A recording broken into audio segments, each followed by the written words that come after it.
Absolutely. Although again, with both J items turned on and that S4, there are going to be a few other ways to make Edward swole, and I think at least one of our featured streamers tonight implied that they intend to show these strats off. So we'll see how it plays out. All right, Edward Rosa start. Rosa, best white mage ever, plus a twin harp. I'm a little bit excited for early music. Absolutely. And that's another great thing too about it being on K1, because all our key item spots are going to be on the Earth, unless of course Mist Dragon is hiding somewhere.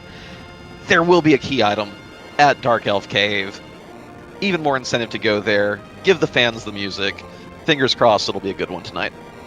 You may not win the race, but you'll win our hearts. Absolutely. So let's see if anyone immediately turns encounters on and gets to doing the item duplication. Well, it does look like Neon is immediately setting up for it at very least. Maybe. Yep, their encounter's on, moving the key item out of the way. Neon doesn't even want to enter Barren Town without having all the funds in the world. Let's see this glitch in action. Absolutely. And Edward is the first one. Edward doesn't have an equipment slot in the second slot, so I think you have to use Rosa, don't you? Not actually. You can do it with either slot. It's just an issue of if you know how. A lot of the tutorials do focus on the situation where a character has an item in each hand that you can make it work with. So let's see. Neon may not have practiced it quite enough in advance. Yeah, they did not get the duplication glitch off. Gonna give it another go though. Oh, and there is already an early adamant armor in the bushes in Baron. So those folks who decided to go ahead and forego the item duplication glitch, whether they meant to or not, already got a small reward from that. Absolutely. Of course, next thing you know, we'll end up finding an armor shop that just sells them, and you can have 5 for your full team ready to go. But having that early one, if you don't want to... One thing that, especially Silver Star has such very efficient routing, would not surprise me if they're going to wait to do the duplication glitch when they're already in a boss fight. You know, 2 birds, 1 stone. Don't take an extra encounter if they don't have to. There's a life staff, the best staff in the game, already in Mist Village, and samurai helmets. So, I mean, at least Rosa's best weapon, if you're not going to turn her into a Zerker archer, already right there available in Kaipa, or in Mist. Absolutely. Fantastic. Well, it's not so much a weapon. You're not going to be beating enemies to death with it. Although, you know, it can help with that in the early game. But it gives that sweet plus 15 boost to wisdom, or pardon me, willpower. I always get those two confused. Give me intellect and wisdom. I'm an old D&D nerd. Yeah, I know, right? Come on, let's just switch it for everyone's sake, because everyone here has played D&D. We're all nerds. Let's just embrace it. I'm going to go submit that in feedback and ideas for the next batch. Come on, board face. No. I mean, it's not that hard to look at it and figure out which is which. It's just so easy to get tongue-tied when you're going over those 2 stats. I'm right there with you. And we did just see a ribbon and a power robe also in Damsian as well. People still doing the treasure hunt here. It's interesting. We were wondering who would do it. Silkweb's cabins, Moonveils, and Stardust, and Soma drops. What Kaipo item shop, all the goodies. Welcome to S4. Gotta love it. And I saw that Neon did manage to get the first part of the trick done with Rosa, managed to get the blank 5 in her right hand, but then they made a mistake. You can't do it by equipping the stack of arrows. That won't let you do the glitch. And it kind of undid a couple of minutes of work there. Let's see if Neon gets it this time by going with the bow instead. Feels bad, man. All right, we're going to get our first peek. Duplicate Rosa for the Sand Ruby turn-in, so not going to go back there, at least from Silver Star's perspective. And here we go. Neon has created the glitched item. Going to sell this blank spot to the end of the Iron Arrows for all the money they will probably need for a very, very long time. It's difficult to overestimate how awesome that particular glitch is, even though Neon appears to be maybe behind compared to the other characters. Right back in it with all the items you can buy. Quest for Workin showing us Young and a Water Hag up on Mount Hobbs. Now, remember, we have that flag turned on. Waterhag is not a simple fight right now. You're going to have to fight through quite a bit of HP, especially in this particular spot, and he can hit hard.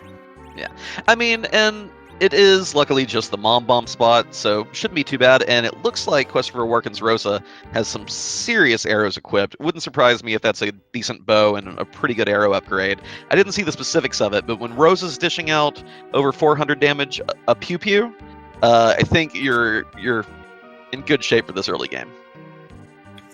Absolutely. So we do see Kind of Dirty Housewife is going to be our first to show us what's an antlion cave. Neon Gray still playing catch up after doing that item duplication glitch, but will be happy with what she ends up finding. D-Lunars! Not that rough of a boss spot, but again, I'm not fully certain which gear Kind of Nerdy Housewife picked up. If she has the Artemis bow, like Quest for Workin was using, should be able to dish out plenty of damage here. If not, ooh, and it did a plain melee with Edward. That's going to trigger their counter script. Viruses incoming. Yeah, this is going to be all the bad for Kind of Nerdy Housewife right now. Luckily, the magic attack isn't that high in the spot, but base level Rosa and Edward don't really have the HP to tank it quite yet. No, not quite. Meanwhile, everyone else is catching up. I think Silver Star will be in slightly better position at this point in time to be able to take on. Just from the items alone. What? Housewife actually did it. I'm guessing the Kind of Nerdy... Oh, Magma Key. There's our underground excess already. Not a hook seed tonight. That I'm guessing Kind of Nerdy Housewife also had the Artemis bow. Just, again, Rosa dishing out about 500 damage an arrow. These early bosses can't stand up to that. Absolutely. Still waiting for our 5 characters. We know Young, Rosa, and Edward, but we do not know who else we're going to have. Still 2 spots left. That Magma Key is going to be the key, I think, to a lot of our other spots with this glitches on. And Neon Gray is failing to the worst boss in the entire game. I'm a little sad that Neon didn't talk to the old lady there, just because with the script changes that Rivers and Boardface wrote for the game, she has a pretty cute thing that she says if you talk to her. I'll spoil it for the audience. She goes, "No, you get out of my way." Lol. Always blocking that item shop. Max Plus Pi asking in the chat, what is C2? I only know C1 and C3. C2, you still have all 12 characters available throughout the world, but there's no weighting given to either any of them. Although C1 makes it harder for you to get Edge and Fu, C2, you can start with both of them. Why not? We find sirens and coffins and lit bolts for Kind of Nerdy Housewife and hourglasses in this particular location. And Agert, worth noting, I think lit bolts are a Dragon Breath item in that it's based on how much HP you have. Now, with these flag sets on, we're going to find golden and silver apples in these item shops somewhere as well. So those items that are based on the HP of the person who uses them can be quite useful. Speaking of them, Neon Gray did just find the silver apples in the Vanilla Pass shop up in Troya. So yeah, if we combine that item duplication glitch for money, grab those apples to max out a character's HP, and grab either those lightning bolts, or if we find fire bombs or blizzards for sale, that's about 5,000 damage a pop if the enemy doesn't even have a weakness, just base damage. At that point, what's the point in leveling? Just get a bunch of those, go to Z-Man, and call it a day. Pretty much, and it's a valid strategy. It's one we saw a few weeks ago in one of these races.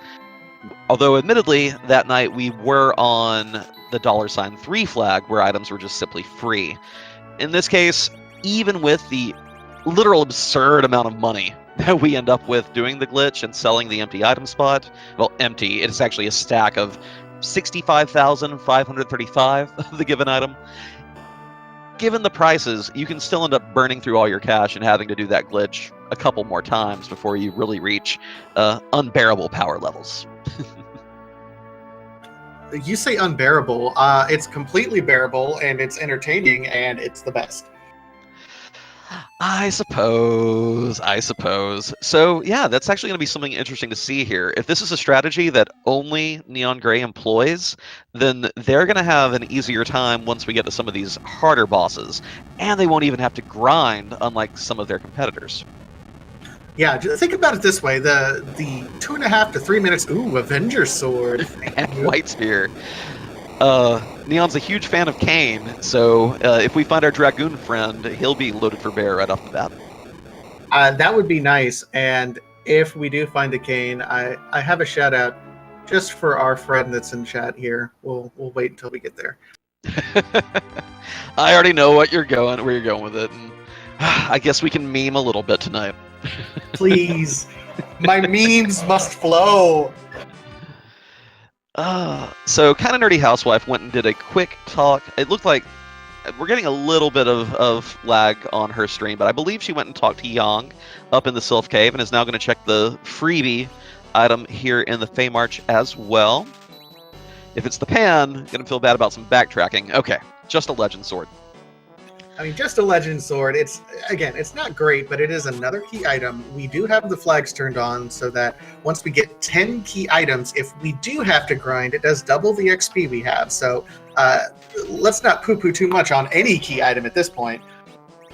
That's true, but if you really want the fastest seed imaginable, you got to keep your fingers crossed for, Darkness Crystal or Crystal right out the gate. But at least we're gonna get to have a little show for the audience instead of just seeing how fast everything can culminate in this kind of seed. Neon Gray's final bosses of this game still being NPCs blocking their path. First in Kaipo, now in Agart. Surprised that Neon didn't get caught by the lady trying to leave Troya as well. All the ladies are just up in your business, trying to be in your way.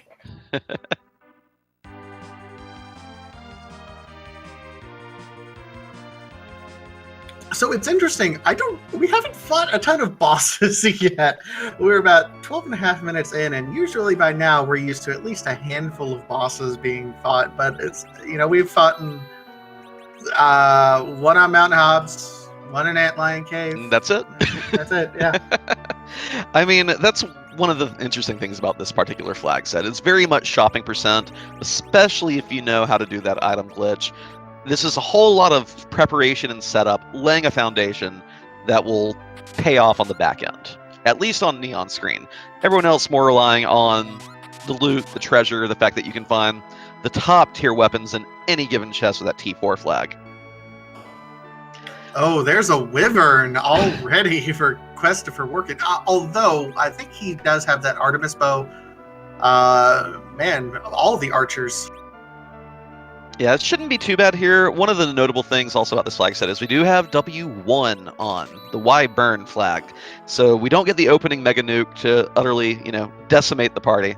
Instead, it's going to do the single reflected nukes, and with enough curatives, you can just kind of win the Battle of Atrocian here.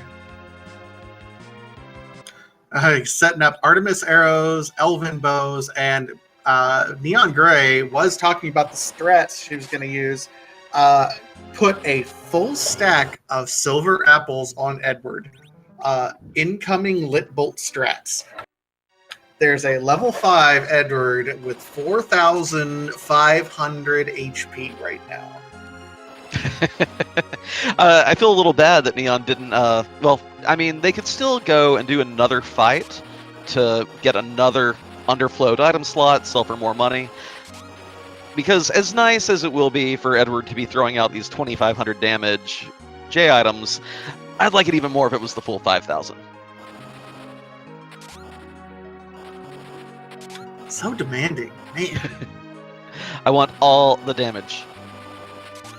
Christopher Workin finds from the Fabul Gauntlet the most useless J key item in the entire seed. More worthless than the spoon, more worthless than the Legend Sword. The Luca key, which we can glitch around. Well, there's one issue with that, though. We are on the C3 flag set, so there's no guarantee we're going to get a character who can cast warp. You want to go ahead and clarify a little bit more what you meant with the glitches enabled flag and what we could have done? Absolutely. So with the glitches enabled, there is and this was in the vanilla game, and this is how I played the game originally when I was a child. So I didn't know the sealed cave existed.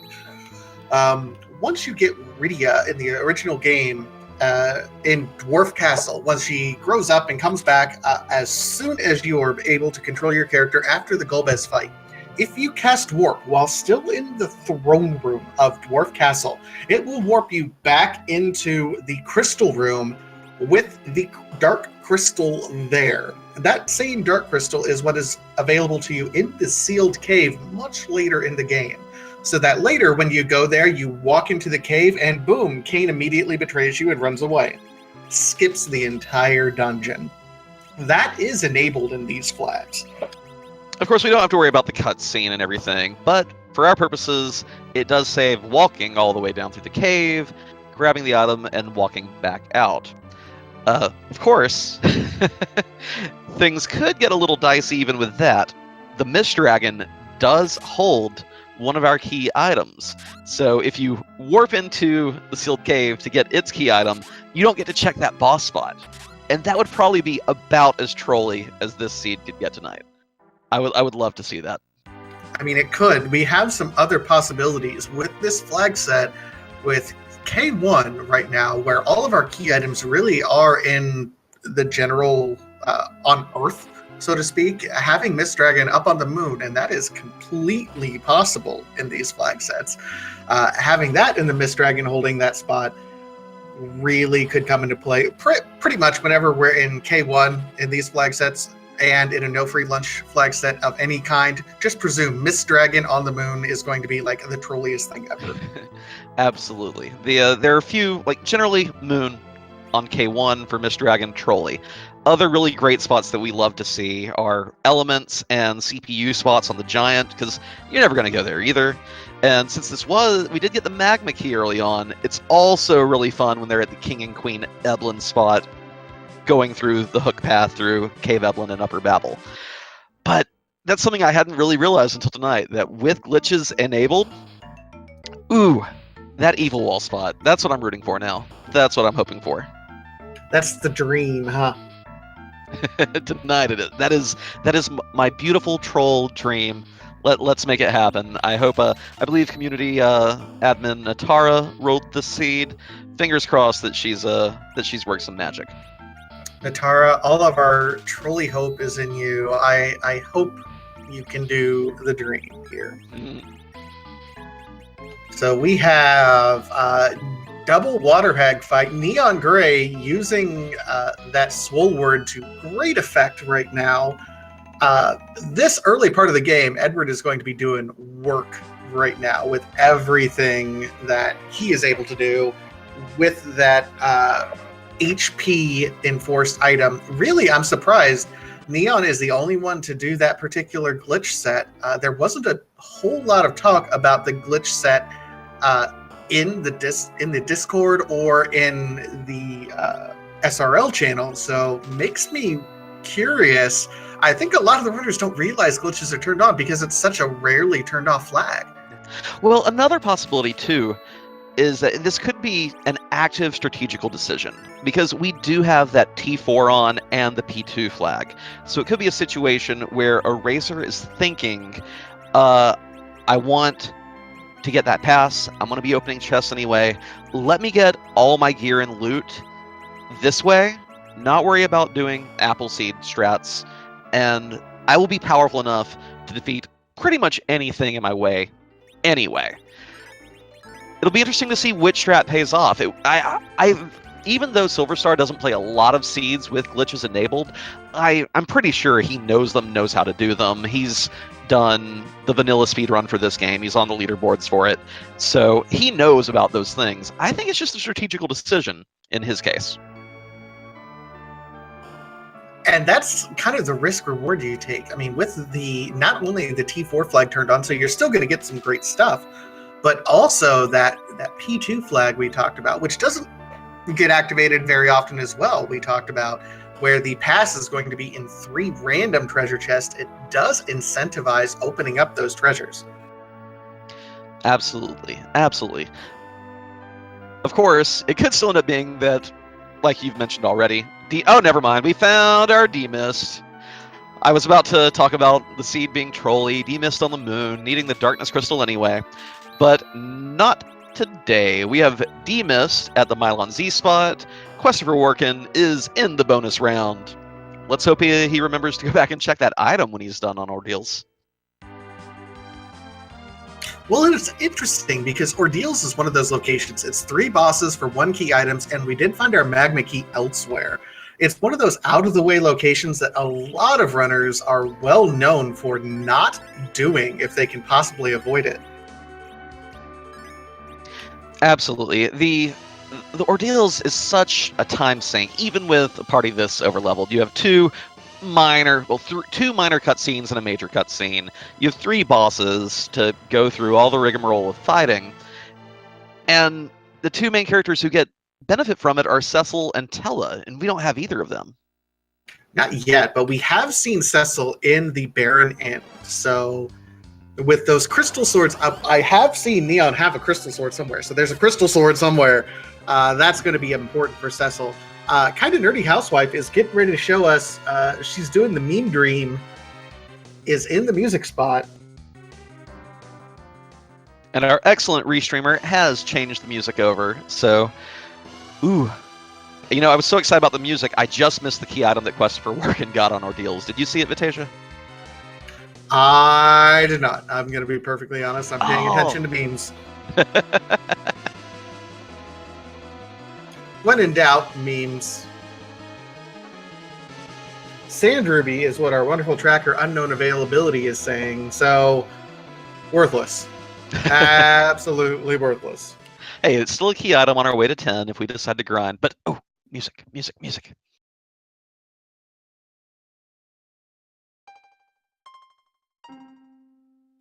Cyan's theme from Final Fantasy VI. I love Cyan's theme. I tell you what, when recently when the recent expansion for Final Fantasy XIV came out, and they redid Cyan's theme for one of the new characters, oh, my heart melted. Such a good song. You know, I say such a good song, but it's not like every song in Final Fantasy VI isn't a good song, you know? Such a well-done soundtrack. I'm glad so many of them are in here in this particular Easter egg. Yeah, Final Fantasy VI, let's face it, was really Uematsu's Night Symphony. Top to bottom.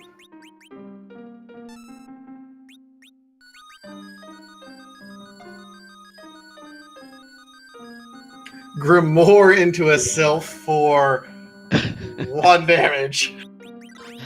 Yeah, the huge magic defense in this spot. Most summons not going to actually get through here. Summon from a Grimoire. Maybe Bahamut, maybe Leviathan would do a little bit of work, but the poor little fairies just can't deal with the properties of this cave.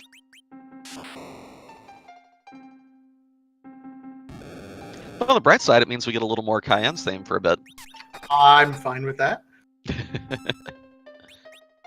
Christopher Workin, getting ready to open up his access to the underworld right now, is going to be checking the shops, of course.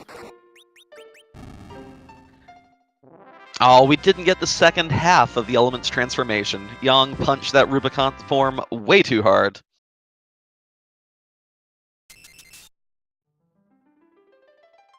And we are rewarded with, drumroll, the pan! All right, time to go back and visit Sylph Cave again. Back and forth and back and forth and back and forth. And here's the interesting part. Poor, kind of nerdy housewife has to walk all the way back. Has a white mage in Rosa. Normally has the right level for that. But Rosa, unfortunately, does not learn exit in this game, in this version of the randomizer, until you complete the escape from the Tower of Zot. So it's an automatic trigger, much like Rydia learns fire once you go up to Mount Hobbs. Rosa does not learn exit until you escape Mount Zot. so has to make the long walk back. Well, here's hoping that pan pays off. That is a rough hike back, and it would not surprise me to see our other racers purposely delaying Cave Magnus until they either learn exit or find the items for sale in shops and buy a handful.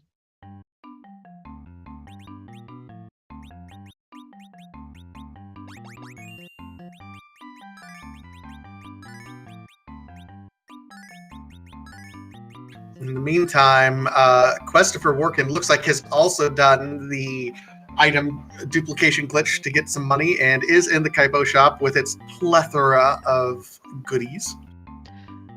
Okay, I'm glad to see that more people ended up doing this. I thought at the start we were going to have a seed where it's like, racers, it's not glitchless, it's glitches enabled.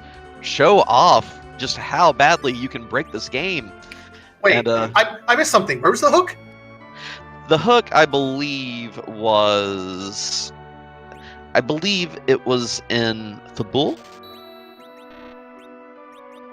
Oh yeah, Sheila won. So it is in Fabul. It's not the reward for the gauntlet, but I had the town right. Oh, and Earth Crystal is our reward. I think Quest for Working is the first one to turn that in. The Earth Crystal with 2 character spots is going to be our reward for actually defeating the Mist Dragon. Excellent. I'm not that surprised. Going down here to Baron Inn first, though, we know it's a fairly quick dip. Do these 2 fights. Go ahead and pick up your Paladin before heading up, which, Zot, is a little bit of a chore. Ooh. You are likely to get your last character that way, but it's not guaranteed by far. Silver Star just found a pass, one of our 3 passes in the treasure chest in the Ebland Cave in a pot back in Ebland itself, not in one of the treasure chests on the way. So Silver Star with a pass, that's an instant upgrade among everyone else. I don't see a whole lot of people opening too many treasure chests at this point in time. That's a great advantage, and we do have our 5th character from Silver Star in Sid. So Silver Star, absolutely huge advantage here. If the crystal has to be in an Earth spot. We've already found Mist Dragon. We know the crystal is somewhere on the planet. So Silver Star finds it first. Just got to get the party prepped and ready to fight Zeromus. Other people may be taking the long lunar subterranean walk of shame tonight. That'll be interesting if we find the Darkness Crystal in a relatively easy access spot, say in Dwarf Castle, where I can absolutely imagine with this flag set we have people going there. But to your point earlier, we don't have anyone who can cast Warp. There will be no glitching into that extra spot in Dwarf Castle, will we? Absolutely. Sid being the 5th character, we don't have a single black magic user. There's not actually a J item that casts Warp either. So if you want the Luca Cave item, you're walking for it. Do you think anyone... I mean, I got to imagine someone's going to low percent it and do it. You got to think, right? The fact that you can reset back out of it, you can see the item before you fight the boss. I mean, it's a gamble, but it's one that I think a lot of people won't make, because if they don't find Sid and they're holding out hope to get a black mage, they put off Dwarf Castle. There's a lot of different ways you can go with this. And there's Silver Star going to start the grind, doing so without Cecil. Oh, killing off the Bard. No respect for our Spoony Bard tonight on Silver Star's team, at least. Man, to be perfectly honest, I dislike Edward as well in this game, but in real life, I self-identify as Bard. So...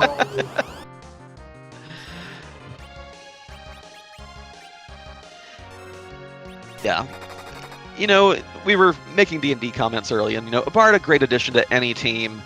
Feels like Final Fantasy IV, for the most part, doesn't respect the class as much as it probably should, but Free Enterprise does give you quite a few places where Edward can shine. Great niche uses where he can save the day in a way that no other character can. Clever use of the hide command, his speed, his ability to, hide from an all party damaging attack, come back out, get the party up and running. things like that. He definitely has his moments, just not too many of them. This is true, and it does look like Silver Star at least used a minor item glitch to dupe the Artemis bow just for Sid. It's the best bow in the game, and honestly, it's probably, especially paired with Artemis arrows, the best weapon combo for Sid in the game. Great stat boost to both strength and agility, and just really, really good damage potential as well.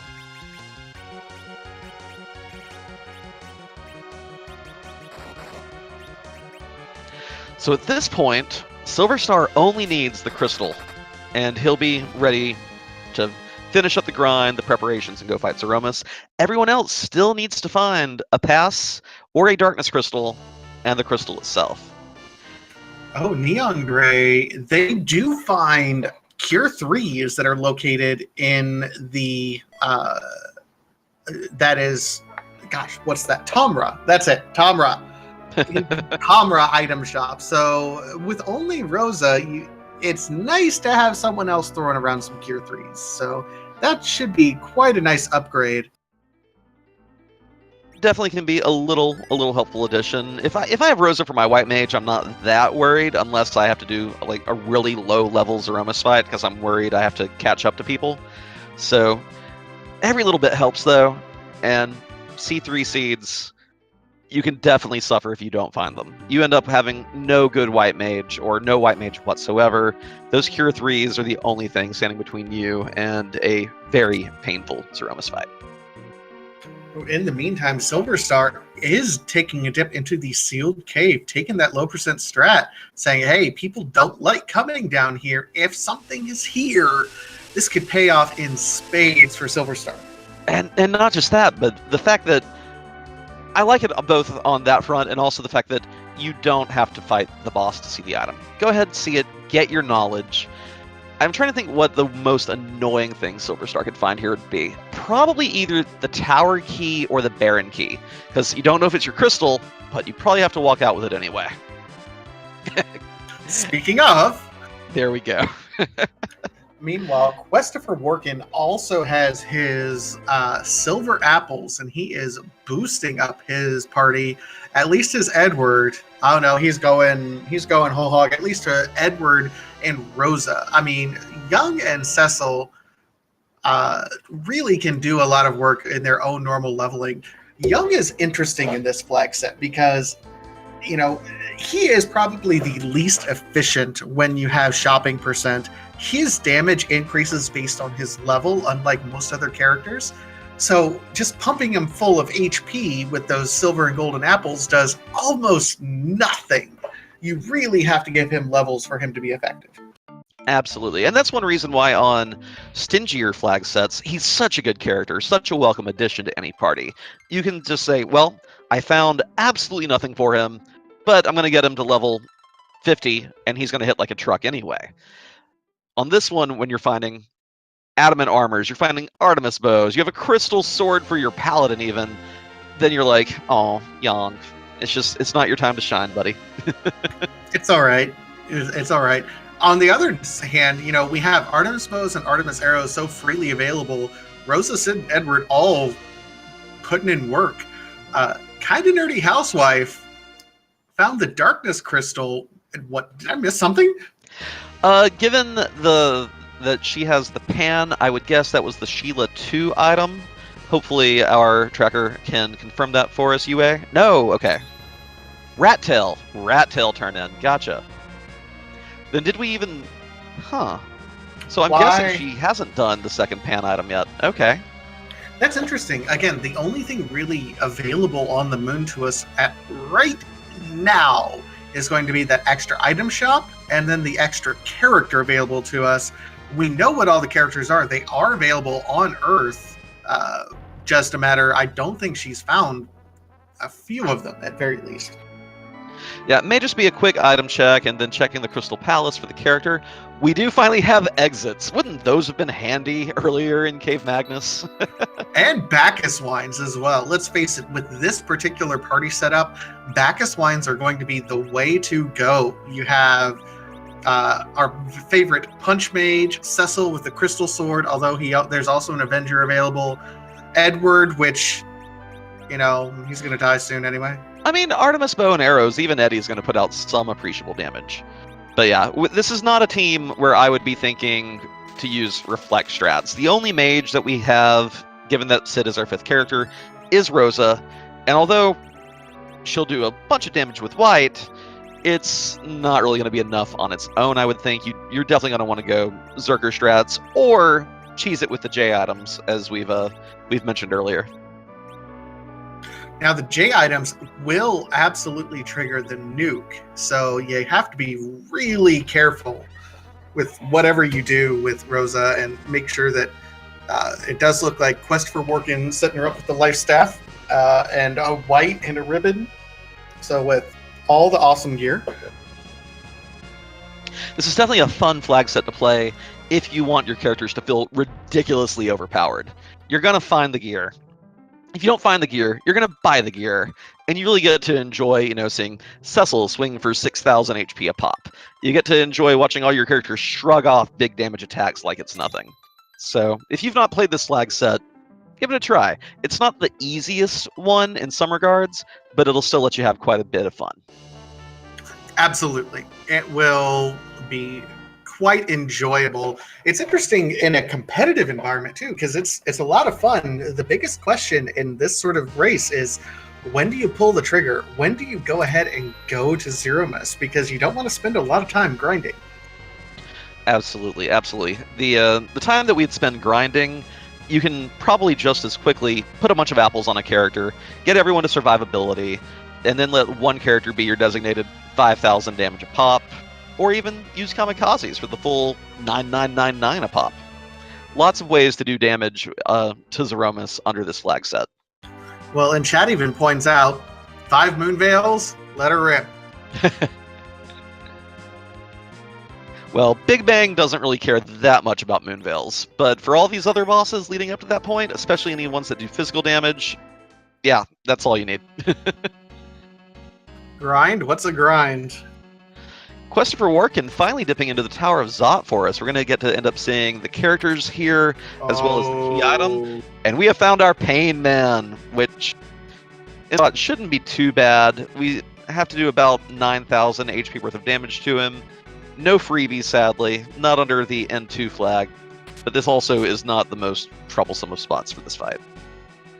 No, this could be much, much worse in this particular flag set. So Dark Knight being here, Questfor has done at least a minor egg grind to be able to get up to where he is at now. So yeah, it melts, but if you tried to go here any earlier, that would be bad news bears. Silver Star, meanwhile, is going through the barren sewers. I am struck in Ven as we're watching everyone. We are in 4 completely different spots. Like, there's been no pathing at all. It's been a free-for-all. Well, that's one of the advantages of a race like this, having the magma key so early. It means that, hey, whatever boss spot you like, go for it. Plus the gear, the items, it's not like the harder flag sets where you have to be like, oh, my team's just not ready to fight this fight. On this, it's bring it on. Like, no need to be scared of anything. I feel almost bad for Kinda Nerdy Housewife sitting with only 3 characters. Has not. Oh, 4. I'm sorry. Edward disappeared on us. Edward doing what he does best. I mean, on Evil Wall, that's a reasonable strategy too, because even if Evil Wall comes in and is knocking everyone down, he will start damaging himself if Edwards is hidden. Yeah, but at this spot, this is the Mylon 1 spot, which has absolutely piddly physical attack. It would not even do a 10% of its HP, even if it hit every bonk going across the floor. But at some spots, absolutely. That's one of my favorite Edward strats. Oh, the wall's hitting everyone for 2,000 HP. Okay, they're dead. It's now hitting itself for 2,000 HP. Let's go.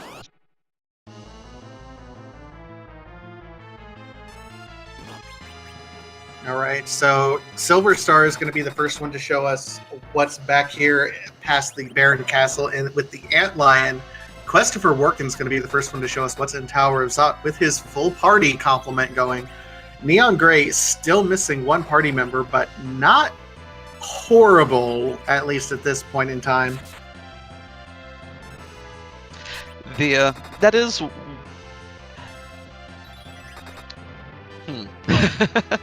That's one of the things I'm wondering at this point. You don't need the characters when you have the J items, of course. And it's also, if you do intend to over-apple everyone, it's one fewer character to pour all that investment of time and resources into. The question is, which of these strategies is actually going to play out? Because I feel like Silver Star has done more checks, covered more ground, but admittedly maybe going down the completely wrong rabbit hole. I mean, it's possible. Both Silver Star and Quest for Working could be going down odd rabbit holes right now, but I feel like one of them has to be on the right path because we've checked a lot of everything else. There's the Adamant for Questifer. Ooh, so Zot was a bust. Those annoying Dark Knight Cecil and Ogopogo fights, all for a shiny rock, when we already have a crystal sword for Cecil anyway. I mean, it does open up one more item shop, so if you're desperate for anything that we haven't already found... Oh, what? S4 isn't good enough for you? You gotta go open up the blacksmith shop too? Yes. Yes, I do. Although Questifer hasn't grabbed that legend sword from the rat tail chest yet, so he still has one more place to visit if he wants to make that happen. Tower key for Silver Star. I gotta think we're following that breadcrumb. I mean, Got to. At this point, unless Silver Star sees a .done in the SRL channel, there's no way you don't follow this. You've got to commit. You've got to commit. You do get to check the upper level boss as well and do a 2-for-1 here. Although, if someone does .done, one of our racers not on screen in the next few minutes, would not surprise me to see Silver Star do a very quick 180 and start leaving that tower. Unknown Availability, which is our tracker for the evening and is an amazing tracker, by the way. Thank you so much, UA, for jumping in for this. Is saying unequivocally, based on everything else he's seen, the crystal is going to be in the tower either from the boss or from the cannon spot. Gotcha. I must have completely missed when one of our characters did Dwarf Castle. I thought that was still an option. Dark Dwarves, yeah. I call that the cannon spot because it's the super cannon. Oh wait, no, those are Dark Imps. Dark Dwarf. Oh, Dark. Oh, okay. We're still getting our vernacular down here. They're tiny men in funny hats, and they're trying to stab me. I don't care what you call them. That doesn't narrow it down.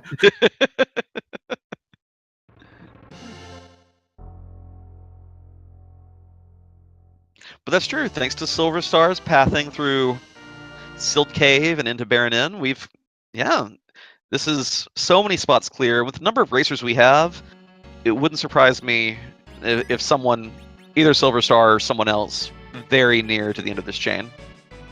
We do have quite a few quality runners that are in this daily race. In addition to the 4 folks restreaming, we also have Poidric, who's been making major strides. Supremacy, who I believe was in the top 16, wasn't he?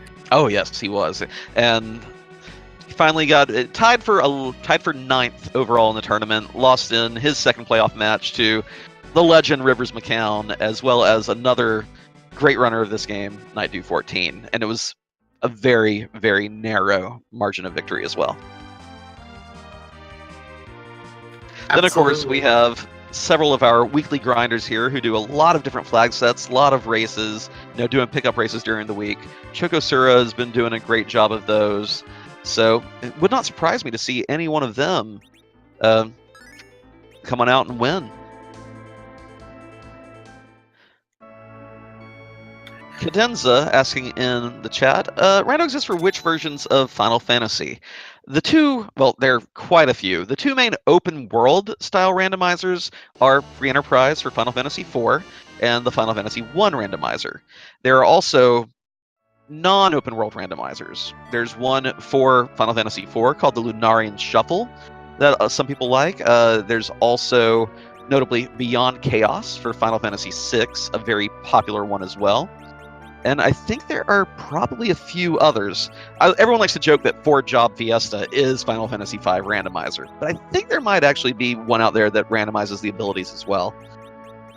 There is, but in terms of popularity, 4-Job Fiesta, I think, is the most popular one for Final Fantasy V that is out there. And interesting, because with Final Fantasy V not ever really being released in the United States until much, much later in the life cycle, the community for that is really tight-knit and very welcoming to folks. So if you're interested in 4-Job Fiesta for Final Fantasy V, go ahead. There's a Discord out there, I'm sure. Your Google flu does not have to be terribly strong to find it. There is a Ovic Jam, our wonderful restreamer from Speed Gaming, pointing out there is a Sphere Grid rando for Final Fantasy X, which I don't even want to see that. My God. It can't be that bad. You just make your way through, slowly but surely. Oh, and we don't talk about Mystic Quest rando. No, that's not a Final Fantasy. I've been hurt before. Oh. Nah, there's so many randomizers that are out there. The community for really modding the Super Nintendo video games and things of that nature has exploded. I think in the past 3 or 4 years, there is a randomizer for just about any game you want to find. So go ahead, just Google something, find it. It's all right. I promise you, it's out there, and there's a community of people already working on it. It's okay to be curious. That's what nerds do. And if you like this one, if you like what you're seeing, come on out to the Free Enterprise Workshop. The Discord's fantastic. There's so many resources for if you're experienced in Final Fantasy IV and just want to know the changes, or if you never played it and you're a rando head and you want to try it out, see how your strategical and tactical skills play out against seasoned racers. Come on over to the workshop. If you have any questions, there are tons of facts, tons of resources, fantastic newbie's guide. I just took a look at Neon Gray's screen for probably the first time in 3 minutes, and somehow Edward became Swolward in the fact that he has 9,999 HP. I mean, Neon did promise us that. Promise that we would see Swolward tonight. So I'm looking forward to seeing him throwing those J items. And Eddie is going to do work on Neon Gray's screen tonight. Cadenza VVI, even though you've only finished those 5 Final Fantasies, I encourage you to play. 4 is great, 10 is great, 9 is reasonable. I'm one of those people that think you can skip 8. I'm not going to hide my Final Fantasy 8 hate. It's not so bad as long as you treat it as, I'm fond of how you can break 8. The battle system and other mechanics, if you understand them, you can do absolutely ridiculous things in that game. For a casual playthrough, yeah, maybe not. But I like seeing systems like that and how they can be manipulated. I will say it is. I'm not going to say it's mandatory, but I've been having a lot of fun with 14, but only because it tickles the nostalgia bone, just right. Oh, I don't have time for MMOs. I only have time for Free Enterprise. It's true. I mean, that's a fair criticism. You don't have time for MMOs. You got to practice these speedruns. All right, so Silver Star making his way down the tower. The Lugae spot apparently only held the package, which we don't need another character. That means that it should either be this or Dwarf Castle. If this is the crystal, that was an absolutely beautiful, beautiful, trolly, lengthy item chain. Let's see what we get. I don't know. This it's going to be rough. All right, Silver Star, what are you going to show us? This has to be the crystal, right? Is it? Oh, it's just a pink tail! Oh, hooray! Adamant armor for free on a T4 S4? You shouldn't have. No, really, you shouldn't have. It's like, no, for real. What did you do to me? All that time and energy. Anyone who Ignored that bait is in great shape right now. And Silver Star, you know that his stomach just sank down into a pit upon seeing that pink tail. Oh yeah, whenever you see Pigtail, that is the definitive end of a breadcrumb trail that you've been following, and you're like, I chose wrong. Like, it's how you feel if you've ever seen all the way back Indiana Jones and Last Crusade. Last Crusade, yeah. It's like you're taking a sip from the wrong cup, man. He chose poorly. But that means that the actual source of the crystal will either be here or at the Pan turn-in, Sheila's second item. Both of which much faster spot checks than this chain that Silver Star went through. So it will not surprise me if we see a racer or two coming in pretty soon. And just to reiterate, that nice long troll was Luca Key, which we don't get to check with a warp spell because we have no Black Mage, to Baron Key, to Tower Key, to Bubkus in both those spots.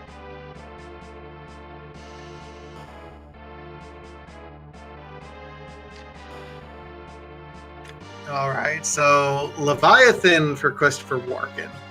He's set. Neon Gray is also set in terms of levels and items and everything. Just will be there. Man, look at this sync between Silver Star and Neon Gray right now. Great little high five going on here.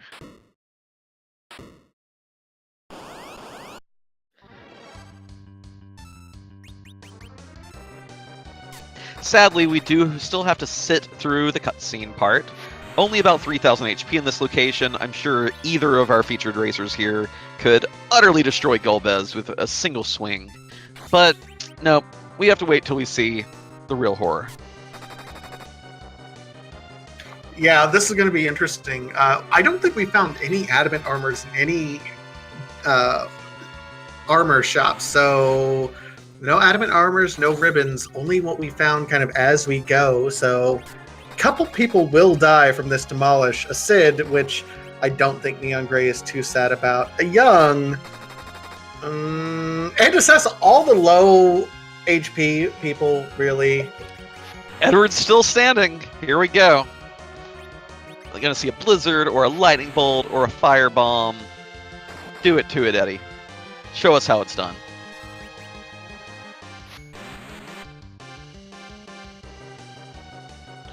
Oh, picking people up. You don't need XP. You have Edward. You have Swolward. Swolward is a thing. That's just wasting time for reals, man. Hey, nothing wrong with being a little greedy with your XP gains, I suppose, but so with Silver Star and Neon being so close, and I gotta feel this is the crystal or is the breadcrumb to lead to the crystal. Who's in a better position right now to win this race amongst these two? You know, as much as I love the Appleseed and the Lightning Bolt strats, things like that, you do eat up a lot of time at the Zeromus fight going through all the counter nukes. You do your attack, he does his counter, then you sit through a big bang, then you heal up. It may be better in this situation just to blast through with, our ridiculous gear and physical attackers. Let's also not forget Silver Star did find that pass as well, so that's a good 3 to 4 minute save from having to go up to the moon and traverse the entire thing. That was the crystal in Dwarf Castle, so Silver Star's set. And it was sitting there this entire time.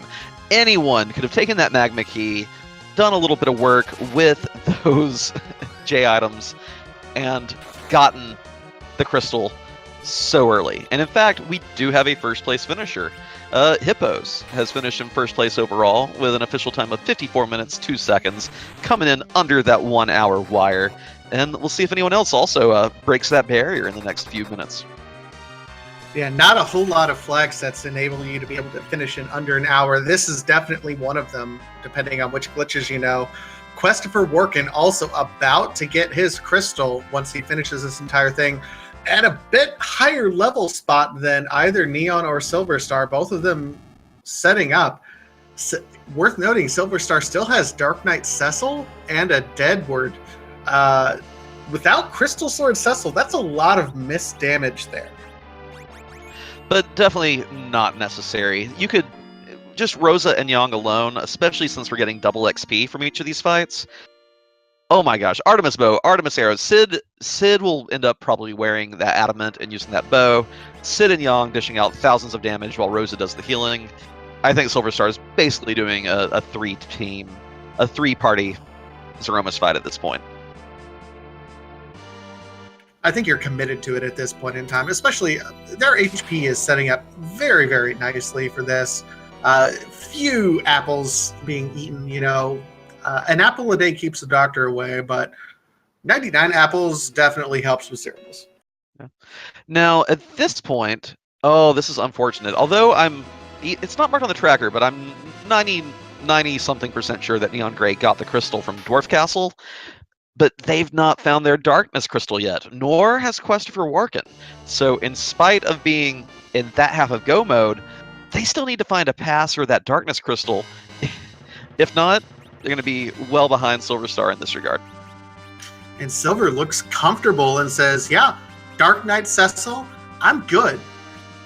I mean, adamant armor, Artemis bow and arrows. This team, mid-40s, this is going to be a cakewalk all over Zeromus. I fully believe it. I'm curious to see what Cecil's agility is. Final Fantasy IV operates on a relative agility and speed philosophy. Now, if you have Cecil, the enemy's speed is going to be relative to whatever Cecil's speed is going to be. If not Cecil, then whoever your middle character slot is. But with Dark Knight Cecil, you really want to aim for either a 14 or 28 agility in order to maximize the number of turns your characters get for the Zeromus fight.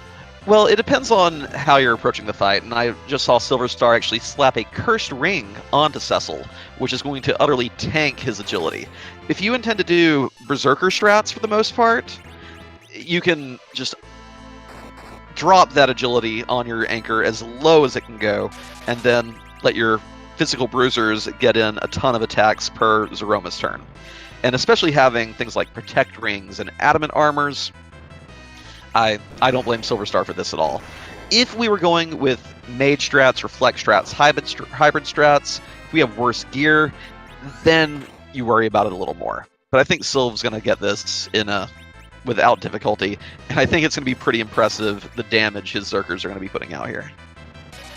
Oh, absolutely. I mean, we're going to be watching Silver Star here directly. Kind of Nerdy Housewife working through Ogopogo. Neon Grey showing us over here in the sealed cave. Quest for Workin still hunting around. Does not have Darkness Crystal or pass. Man, that random pass for the PG flag in the Eblin cave is doing work for Silver, isn't it? Absolutely, and that's one thing I'm curious about. We did have one finisher already again in the SRL channel, and I wonder if I know. So I hate the Dwarf Castle check, at least on K2. Being in the league, playing a ton of K2, I hate that spot. But if there's one thing I've learned the hard way, it is check Dwarf Castle on K1, and I know Hippos loves to make that check. The question I'm wondering is, did they also find the Darkness Crystal and made that first place even walking the moon? Or did they also get a lucky pass somewhere? There are 3 passes kind of scattered around the game. There are, 499 treasure chests, so 3 passes. You have a less than 1% chance. Oh my god, Gigabus! This is amazing! Ness. I'm terrified. Props to Scala Kitty in the chat, of course, one of the lead engineers of Free Enterprise. She handles so many of these Z sprites, converts them into a form that works in Free Enterprise, and scares our pants off on occasion, as with this one. So, I'm not going to lie, I had nightmares. This is, of course, the final boss from Earthbound or Mother 2, if you're from not normal English-speaking countries or Europe or anything like that. But this boss gave me nightmares when I was a kid, man. Yeah, it's It's a little freaky. A little freaky. But yeah, just Sid and Yang are off to the races. Sid with the Artemis arrows and bow. Yang just being the punch wizard he is. And Sylv's just chilling. Gonna do Cure 4s with Rosa between big bangs. And this is gonna play itself out. About 3,000 damage from Sid, about 2,000 from Young. He's set up well. I think he has enough DPS right now to outpace Virus. At some point in time, if you're not doing enough damage to Zero Mess, he will start using Virus on you if you don't get to the HP refill spot quick enough. I think with this team, though, doing enough damage is not going to be an issue. And Rosa, of course, 3,000 HP plus her gear. Even the unnerfed Big Bangs, Silver Star's just going to shrug off, Cure 4, and that's all she wrote. Question is, though, is someone going to snipe him for second place? We still haven't gotten a second place finisher. Will Silver Star take it, or is someone else going to pew-pew and snipe that spot on the leaderboards? I don't know. It's possible. The interesting thing about Final Fantasy IV Free Enterprise is the finishes tend to come in waves. People who follow, because the different chains and the breadcrumbs that people follow is relatively limited. You don't have kind of the infinite possibilities of some of the other randos. People tend to finish in waves and clumps. So Hippos being the first one done is not surprising. Hippos is a very competent runner. It'll be interesting, like you said, if Silver Star gets sniped, but he is a very competent runner in his own right. So we'll see if he gets there. Absolutely. And that's another thing, too, that, like you mentioned, who all follows the same rabbit holes. Silver Star to be in this position, having followed that nasty rabbit hole that ended in a pink tail, is a testament to how good of a racer he is. Admittedly, did get a little fortunate finding that pass. Didn't have to go on a Darkness Crystal hunt like some of our other racers. But still, very well played tonight by Silver Star. Absolutely. Neon Gray has, unfortunately, does have the crystal, but still looking for that moon access. Quest for Working also with the crystal. Kinda Nerdy Housewife is on the right path. Just looking for that moon access. That pass made all the difference. We were talking about how opening chests is kind of the, for lack of a better term, it was, the trick in this particular seed set. Well, you don't want to open chests, it wastes time, but that's what is putting Silver Star in this position right now. And Neon Gray just turned in their rat tail. They have their Darkness Crystal in go mode, ready to fly to the moon and take on Z. But Silver Star is in Meteo phase. It's all over but the shouting here. Meteo is the last phase, of course, in Zeromus, or in this case, Gigasmus. As soon as we see the flash, we will be done. It's just, that's the end. There is a dead Sid on the floor, but I don't think we care. Oh, nope. We do not. Punch Wizard Young finishing the fight. Silver Star coming in second overall with an official time of 1 hour, 3 minutes, and 1 second. GG Silver Star. We'll see if we can get him in here for an interview shortly. Absolutely. Kinda Nerdy Housewife, meanwhile, is on Golbez. Quest for Workin is set up. He's going to Troya. Looks like he's going to be following that Twin Harp. Man, he's got to be feeling bad right now because that Twin Harp was the literal first item we received in the game. If he's going Twin Harp, he's feeling way behind. Absolutely. Well, I think I'm going to go ahead and pull Silver Star in here. I have a question or two for him, so let's get Silver Star in here for an interview. Oh, Silver Star, GG. Thank you. So I just got to know, how did you feel after you followed that 4 to 5 item chain and it culminated in a pink tail? Well, I knew I lost at that point, unless it was some crazy misdragon troll. I was really thinking it was that until I saw the first set done. Yeah, still pulled second overall. The that pass definitely did work for you. You didn't have to hunt down the Darkness Crystal. Like, you and Neon were actually in the Dwarf Castle fight at the exact same time. The difference was when you were done, you're like, I got a pass. Neon had to go hunt down a Darkness Crystal, so they're finally on their way up to the moon. Yeah. I knew it was just going to be pass on Lotto if it was an easy crystal. So I'm kind of glad it was in Dwarf Castle, which is not a location most people go for right away. What were your thoughts when you found that pass just kind of sitting there in that pot in Eblin? I was very relieved because I don't have to check any more chests. That was one thing we were discussing, how this seed with both glitches enabled and the S4 shops, that pulls you into not bothering to check chests. But then having the pass and also just, the general T4 treasure pulls you to start checking them. So at least you knew when your cutoff was done. Yeah. I'm always surprised with how much money you get from that duplication glitch. Oh yeah, selling 65,000 of an item does a little bit of work for your finances, huh? We were a little worried that you, as well as a couple of other of our featured racers, may have forgotten that it was glitches enabled at the start. Because only Neon went for it before even entering Baron. The other three of you were like, let's get some loot. Let's look at the stores before we worry about it. And it was like, oh no, did they forget it's a glitch as enabled one? But clearly not. We saw you buying those gold apples down the road. Yeah, I was waiting for the right opportunity. I wanted to just, loot some chests, try to find the pass. It's a very good chance I could find a bow and, some good useful arrows for actually fighting things. What's your overall feeling about the end party composition? You kind of had the Archer class going. Sid was equipped with Artemis, double Artemis. Edward was equipped with double Artemis. You had Rosa equipped with double Artemis up until the very end. Yeah, it was interesting. I like to be a contrarian and not do ordeals with Cecil, even though I even had the crystal sword. I bet people were probably screaming at me for that one. I mean, it was kind of funny because a lot of people did see Dark Knight Cecil, they saw that crystal sword, and they did get Mist Dragon at the Mylon Z spot for their worries.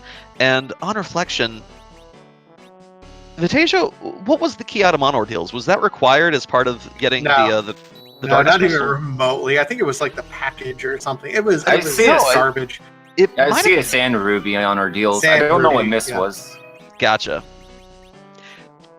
Yeah, well, it definitely wasn't the hook, because Silver Star got it as well without ever having to go that way, so... That's right, it was Sand Ruby, and Rosa was already on that spot, so we were like, worthless. Oh, Mist Dragon was Earth Crystal. That was another little rabbit hole that a lot of your opponents went through, that you've dodged accordingly. Exactly, that's what I was thinking. We did have a couple of other finishers come in. We have BG Rich 419 in third place with a time of 1 hour, 6 minutes, 16 seconds. And Casual Geek Dave following just behind in fourth place, 1 hour, 6 minutes, 59 seconds. GG to both of them. Okay, I'll peace out here then. Hey, GG again, Silver Star, beautifully played.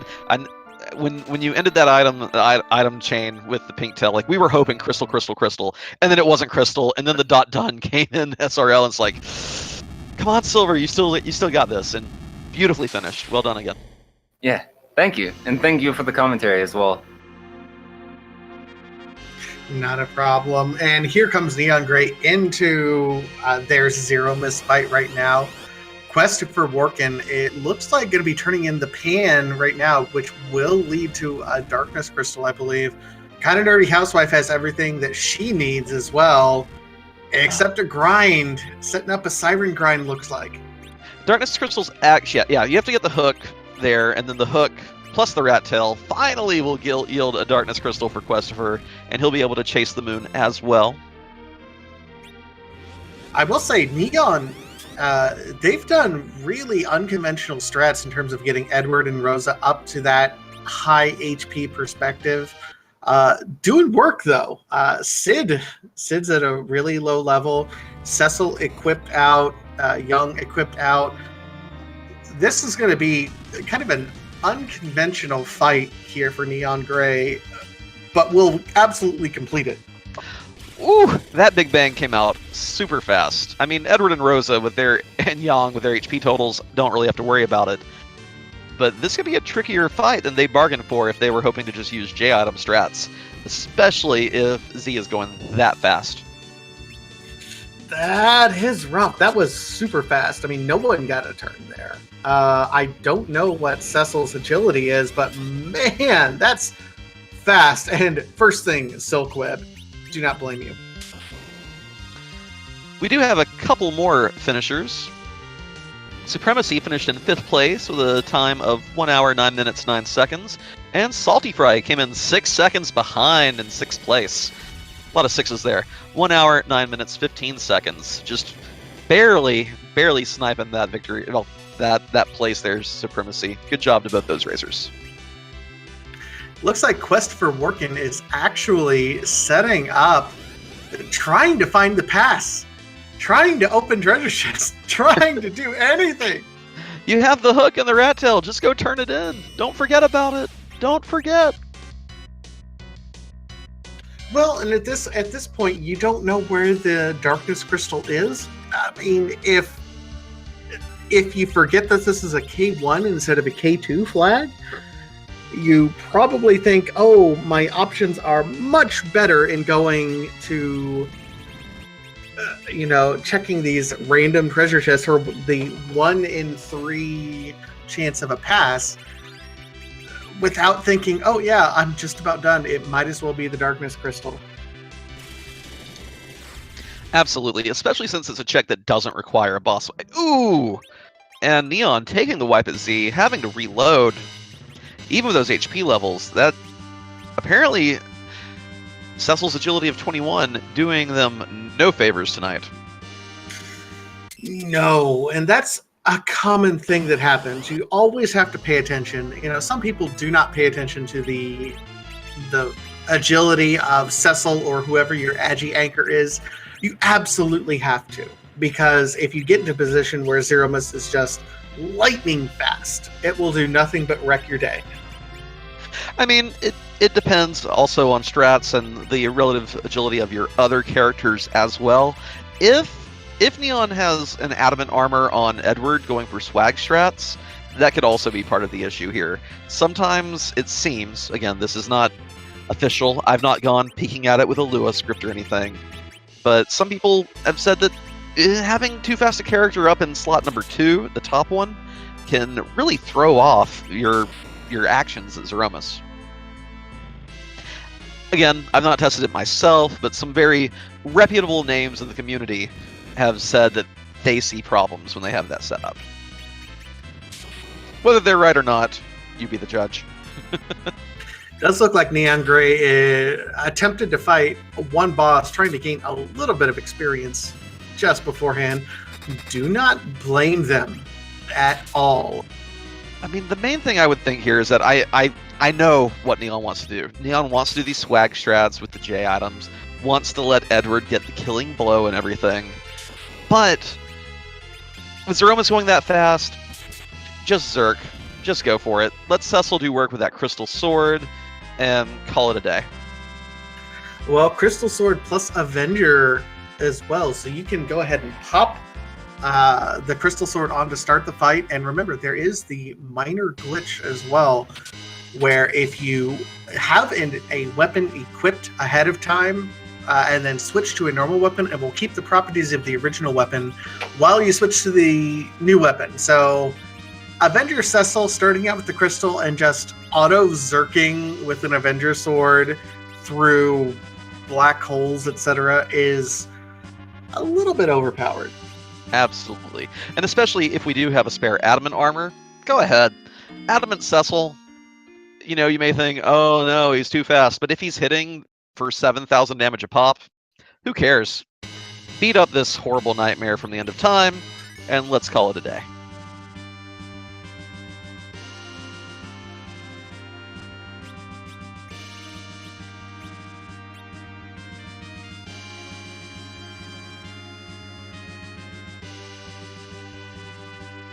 So Questfor, I'm guessing that he has forgotten that he never turned in the rat tail and is still searching for a pass. May not realize what his other options are here still. May think maybe the seed's broken or something, but no. Dude. He is opening everything at this point in time. Ooh, it a little painful to see, especially because we know he has the item in the inventory there. But that's an easy thing to overlook. You may have already been there a couple times and just thought, ugh. Maybe he'll end up going elsewhere. Maybe he'll get the pink tail and that'll jog his memory. In the meantime, it looks like Neon does want to grind that Cecil up to 28 agility just to try to get better turn utility in this Aromas fight. But Kinda Nerdy Housewife is hot on their heels. So that will could be interesting. Yeah, it could come down to the wire between two of our featured runners here tonight.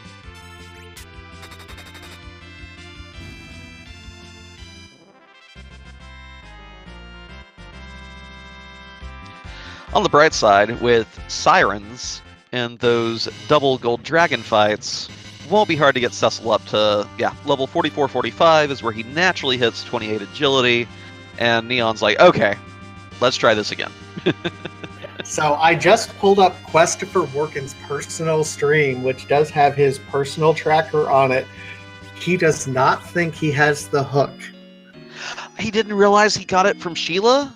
He does not. It is not marked on his personal tracker on his stream. He turned into so he does not think he can turn in the rat tail.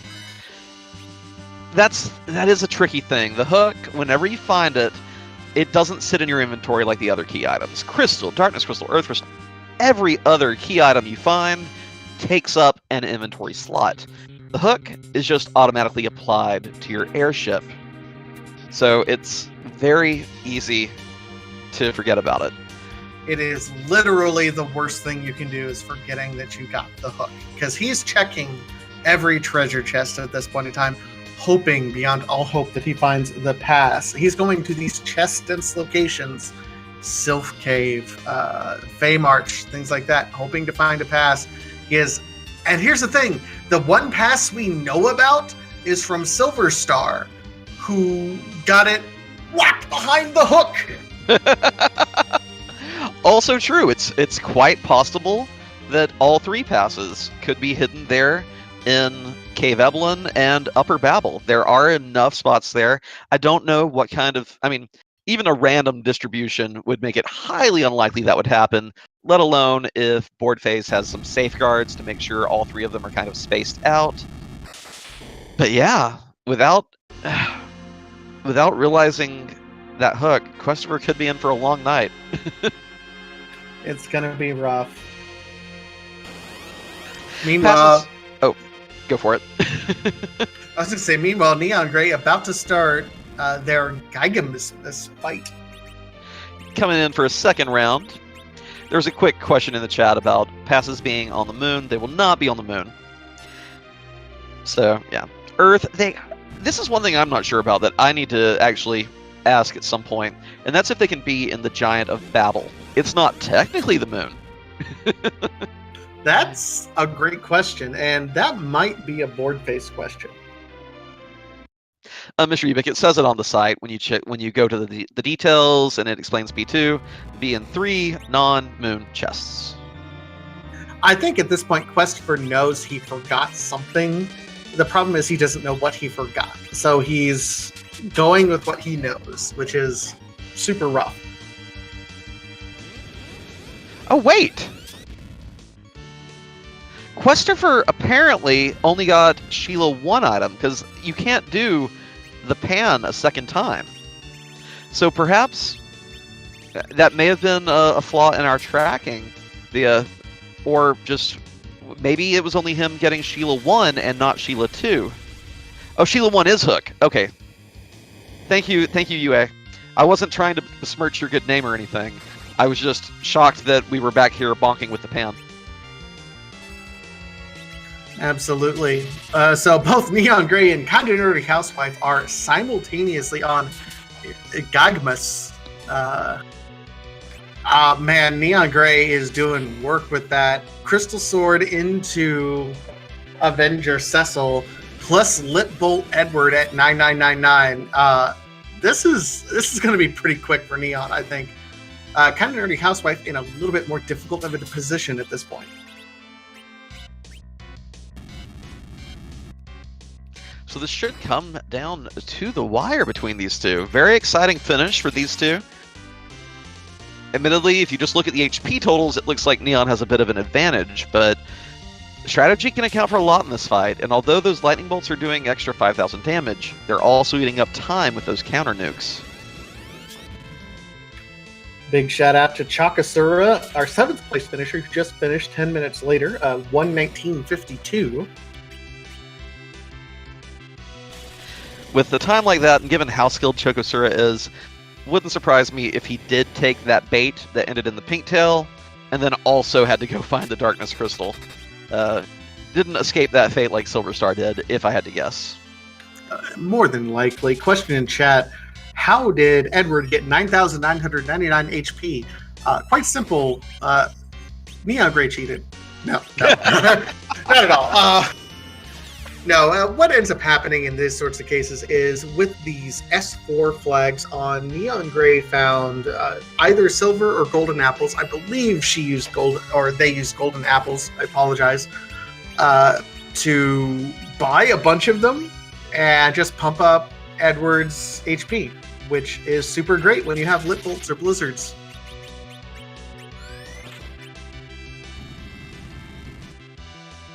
Well, one thing that Neon definitely doesn't have to worry about this time is losing the full team to a particularly nasty Big Bang. When you're sitting there with roughly 10,000 HP on Edward and Rosa, 8,000 on Young, you ain't worried about no piddly Big Bang.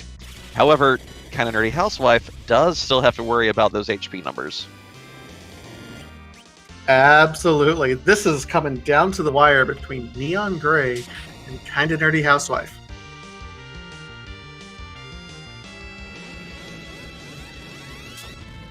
And I'm concerned about Kinda Nerdy Housewife because just ended up with a virus cast by Gygismus.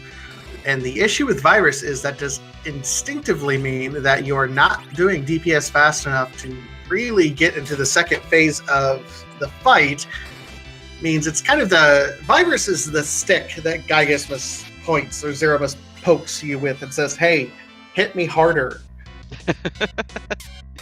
Yeah, the until you trigger the HP refill at a certain part in the sequence, Gygus will hit your full party with virus. After the refill, it instead uses a single target direct nuke, not to be confused with the counter nukes that we're all familiar with. And then finally the last phase, the last 12,000 HP or so it's all Meteo all day long. Max Plus Pi asking, the J items? No, the J items have fixed damage numbers. If you check out the newbie guide on the Discord, Rivers has actually listed those for you to see, so you can see what the tier 1s and tier 2s actually do.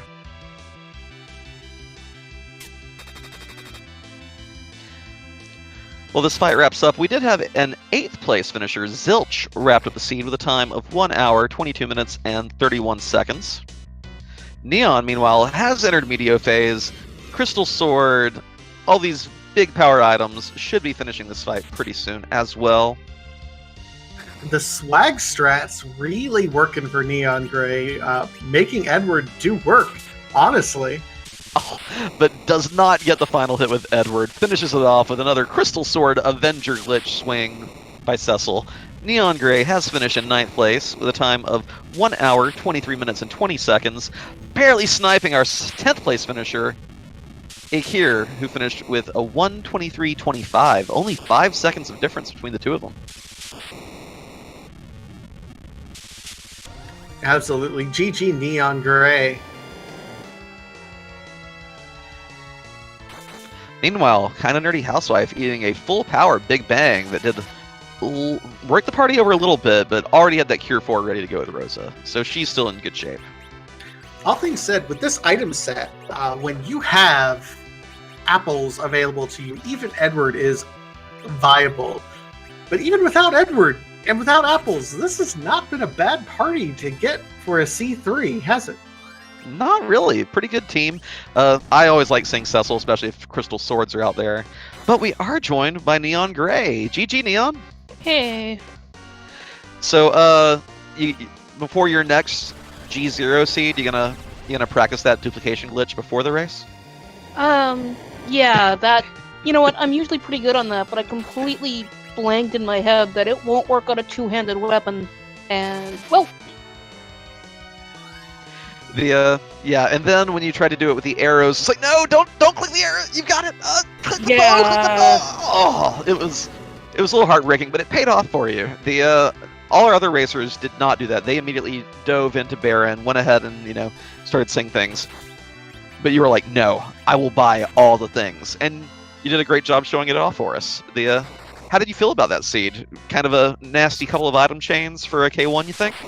yeah, like, I wasn't necessarily thrilled with how that went, especially kind of near the end. It was interesting how the chains worked out, but I'm glad I didn't follow the chain through to Baron, because that would have been pretty bad. I also almost went to music, which I'm sorry I had to deny that to you all, but I'm like, you know what, if this rat tail doesn't pay off, I'm gonna go give everybody some music. Always good things. Oh, and by the way, while we were talking, Kinda Nerdy Housewife did wrap up the Gygas fight as well. Looks like her stream did not like the Crackaboosh animation at Gygas, and also she had timed out of the SRL channel earlier, so she has an official finish time of 1 hour 26 minutes 13 seconds. We'll see if we can get her in here as well. Yay! But yeah, Neon Silver Star got very lucky. He did follow that entire long, worthless item chain, but found a pass. So his sins were forgiven through the heart of the pass. I was like, when I got Crystal, I was like, I should look a little harder for it, and started picking up a few more chests than I would have otherwise. But I'm like, I don't really want to go too far out of my way. It's still faster to do a lot of the quick checks. So I'm like, I'll just do the quick checks, and then,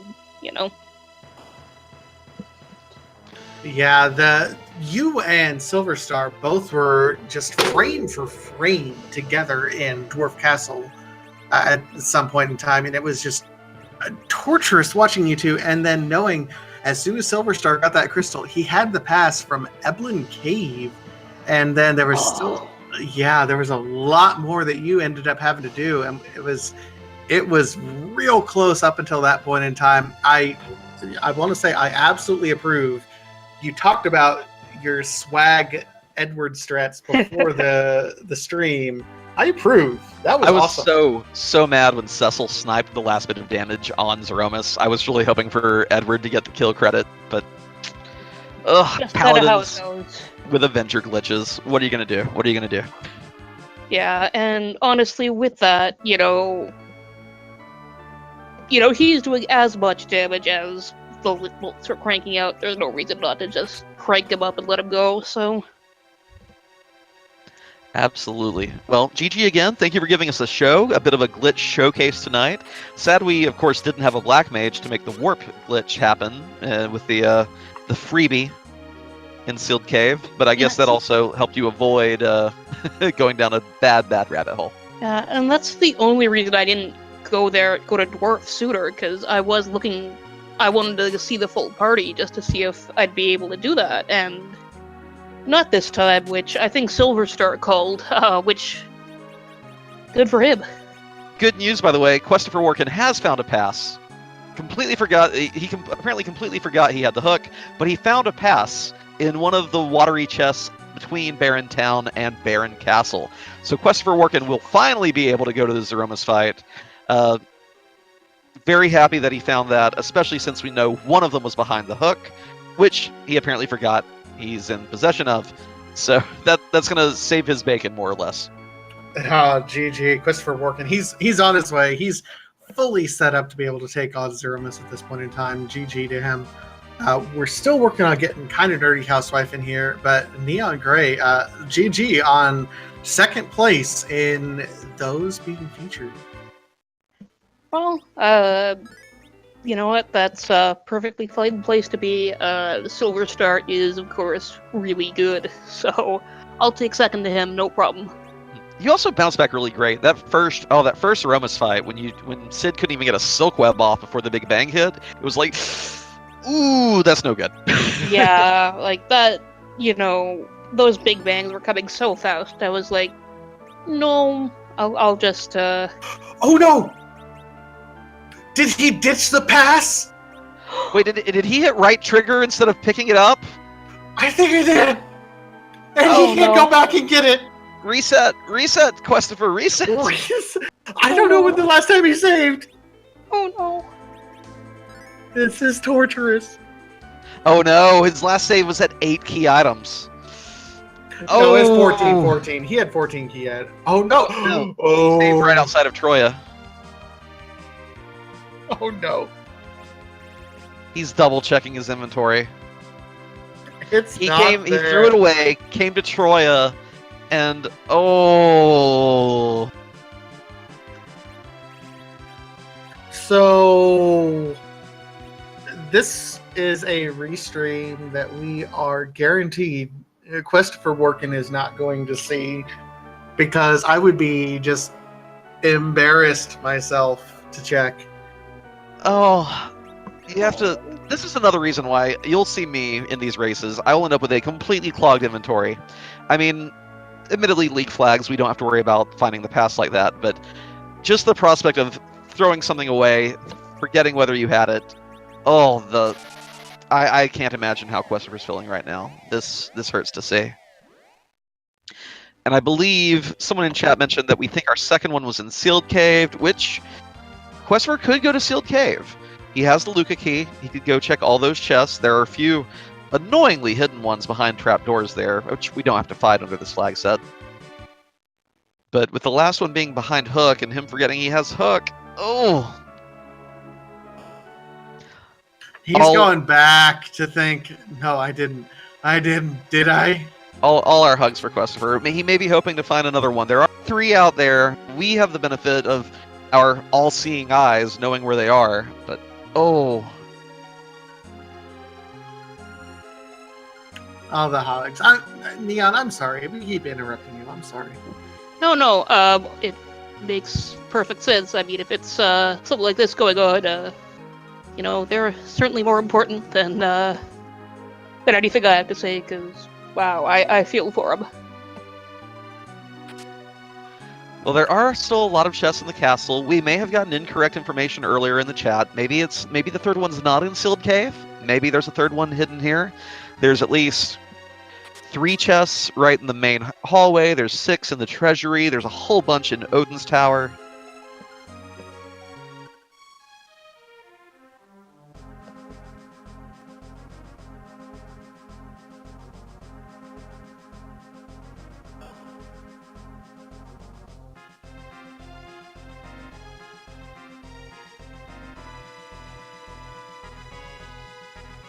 Yeah, third one definitely has not been seen on stream. We only have hearsay from chat, so let's. I hate to say it, but come on! I hope chat was wrong. for Questifer's sake, at least. Yeah, and like normally, chat, you guys know I'm normally on your side, but in this case, man, I feel for Questifer Working. Like, this is not a good position to be in any capacity. I mean, that's 2 major mistakes that he doesn't even. I mean, one he knows about clearly, in that he ditched a pass. The other one, not properly marking the hook. This is just painful to watch. Yeah, and this will be. On the other hand, this will be a really great learning experience, both for one being extra cautious with that R button, which for those of you unfamiliar with the game.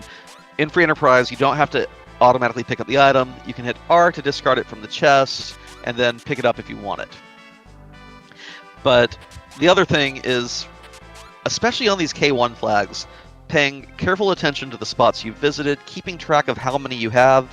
Because the other thing, too, is that if you have a list of all the key item spots, you can be like, okay, I visited 13 of them, but I've only marked off 12 items on my tracker. What's item number 13? And be like, oh, it must be the hook. And then you go turn in your rat tail and everything's fine. But Questifer is chasing this item chain now. If he ends up getting the pink tail in Lower Tower of Babel, hopefully it'll occur to him Where was the hook? Do I already have the hook? And we'll still get to see a finish.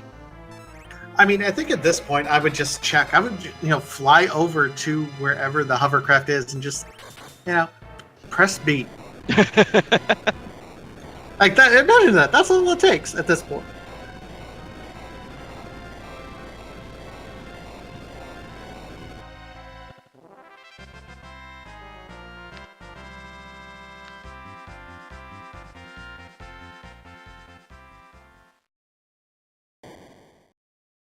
And of course, we know Questifer will get the tower key from this spot, and then he can go get all kinds of other junk.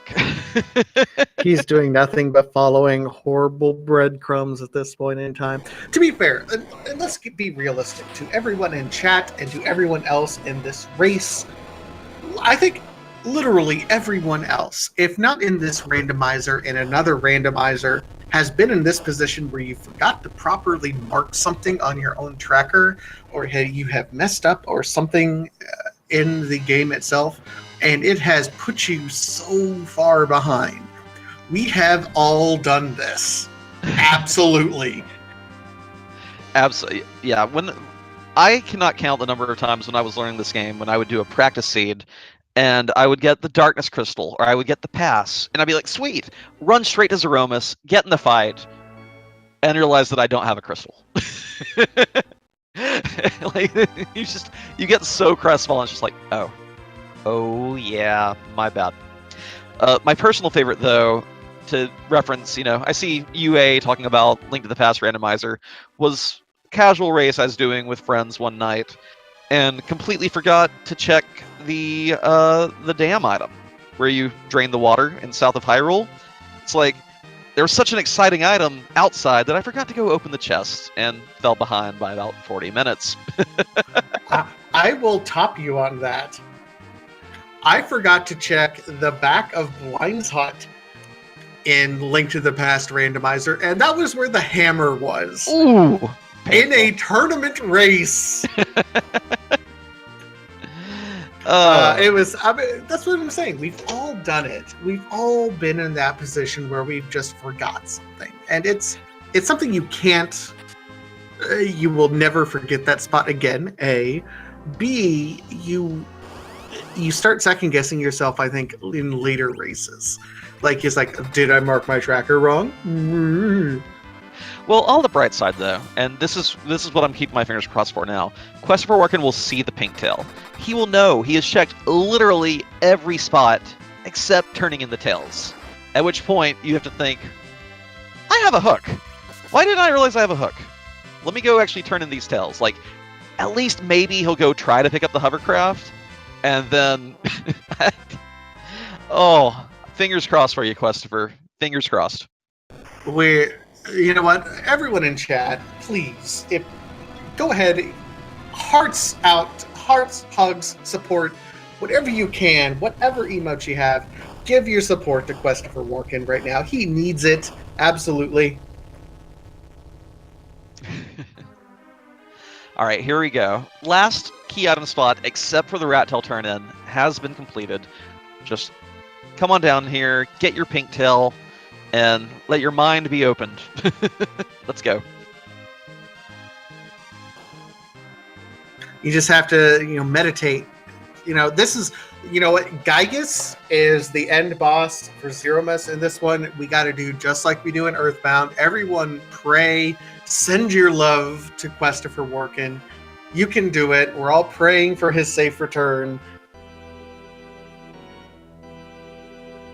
All right, here we go. The moment of realization. I just hope that he doesn't see it and immediately decide to just quit. I hope he takes the time, take a minute, think about what happened, think of what you know about the mechanics of the game, where you've been, what key items you have.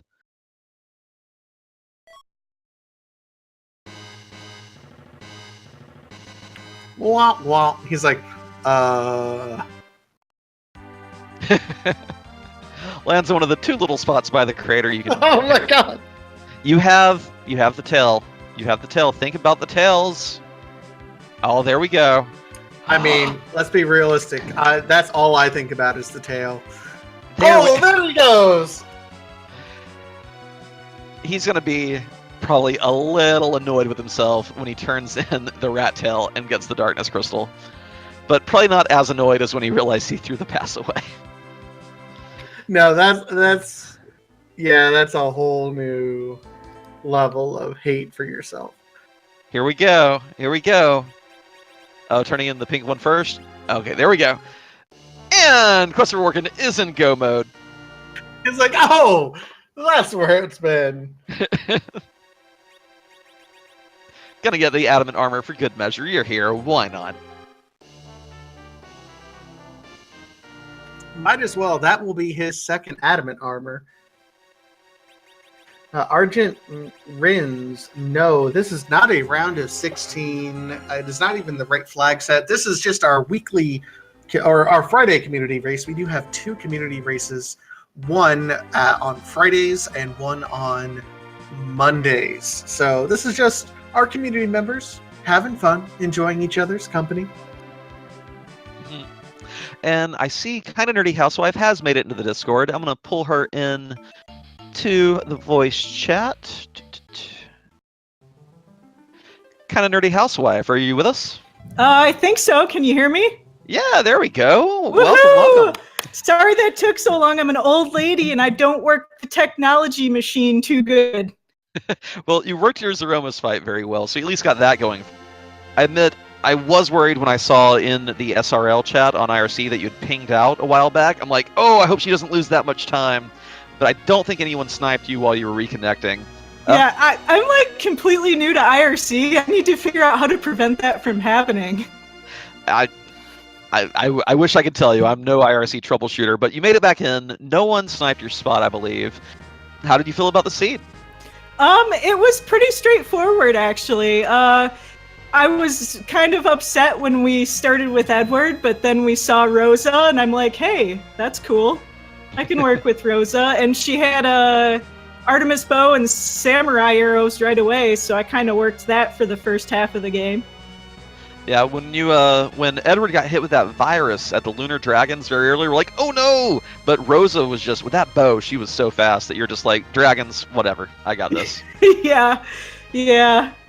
My only bad wipe was Dark Knight Cecil. I tried going a little too hard the first time. When I did it the second time, I played it a little safer and got through it okay. Yeah, this N2 flag, we're all so used to playing N0 and N1, where it's like, oh, okay, I just wait, free fight, and then you're like, oh, it's N2, oh no. Gotta get those things coming out. Yeah, I remember that. What actually tripped me up is I forgot that I think it's the C flag. I went to look at the summon monster bosses, the Ashura and Leviathan spot, and I'm like, wait a minute, there's not key items under those now, because I've been playing a lot of the league qualifier flags. So I'm like, I popped in there and I'm like, wait, nope, nothing here, and then went back. Hey, yeah, I know you're kind of new to the community, but just keep doing these community races. You'll get to where you just take a glance at that long string and you'll be like, okay, this and this and this are what I need to do, and I don't have to worry about that. But you're doing great, and I'm glad to have you in the community. Thanks. I'm pretty new. I've probably only been doing it for a couple of months, and this is only like my 4th community race, and I guess I just want to thank everyone for being so welcoming. I always get a little nervous when I join new online communities, but you guys have been super welcoming. And thanks for restreaming me tonight. I know I'm not the most highly skilled player, so that was a kind of an honor for me. I mean, if people just want to, if people were tuning in just to see the top show-offs every week, no one would want to play, first of all. They'd be like, oh, I have to go play against El Magus and Rivers McCown? No, I'm good. Y'all have fun. So, the game is there for everyone to enjoy. All skill levels. If you think you'd have a fun time playing this and you're in the chat, come on to the Discord. Come on. We're waiting on you. We'll absolutely help you. I think this is one of the most welcoming communities on the internet, which, the internet, it can be a dangerous and trolly place, but we're mostly just old and like to help each other, which is weird. We're all old nerds. That's how we roll. Okay, well, anyway, I'm going to get going. Thank you again for having me, and I'll probably see you next Friday. Excellent, excellent. And of course, we do have a Monday night community race as well. It airs on the Randomania networks a little later at night, 9:30 Eastern. So I know that's tricky for some people to make it on a weeknight. But come on down for these community races. There are pickup races going on all the time as well. And yeah, always happy to have new fresh blood. There we go. New blood, yes. I do want to give a shout out while we have Christopher working on his way through the lunar subterrane. I do want to give a shout out tomorrow afternoon at 2 o'clock Eastern. Our final round of 16 match will be taking place. El Magus versus Nirm versus Penguinator on RPG Limit Break. Go ahead and go over there on Twitch.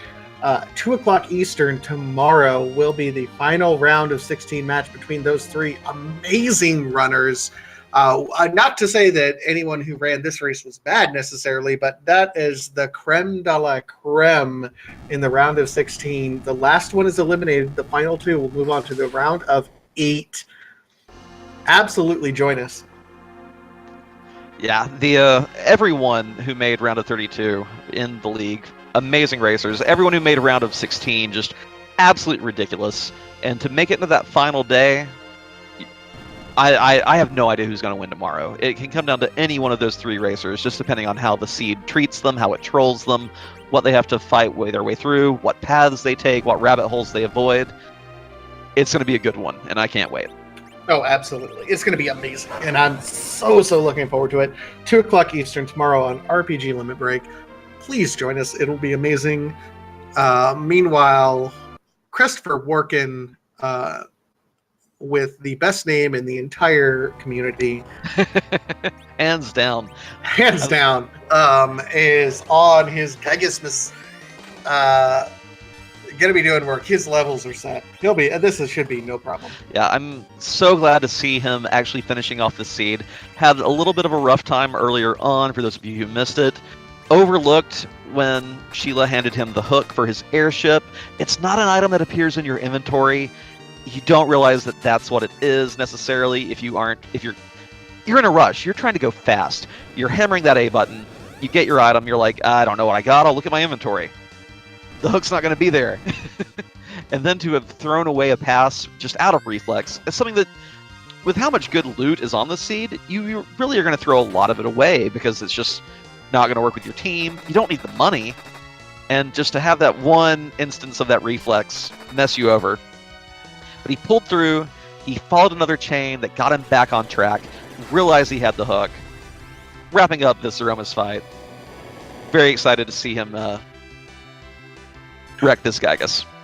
Absolutely. And you make an interesting point when we talk about, tossing something away. Inventory management is probably one of the most under-discussed items in just not Final Fantasy IV Free Enterprise, the community as a whole, but in a lot of randomizers out there. You do have to manage your inventory quite a bit more than any other randomizer. You have to be able to ditch things that you know are not going to be valuable and make that split-second decision. So I do not blame Christopher in any capacity for accidentally ditching that pass when he had it. I think we've all ditched something that we're like, I wanted that. Absolutely, absolutely. And that was actually, fun fact, even back in, I believe, March or April in Free Enterprise, if you ditch the item while in a room and then got into an encounter because encounters were on, or you open another box that had monsters in it. Sorry, I believe I have an ambulance coming by. If you ditch an item and then get into an encounter, you would lose it. Boardface actually went back in and added, in one of the patches, made it to where it's still preserved through any battles that you get into in that room. Saves some people a lot of heartache that way. Ooh, that 5,000 arrow damage from Sid. That's the dream for doing max damage there. Well, not max damage, but about as good as you can hope for.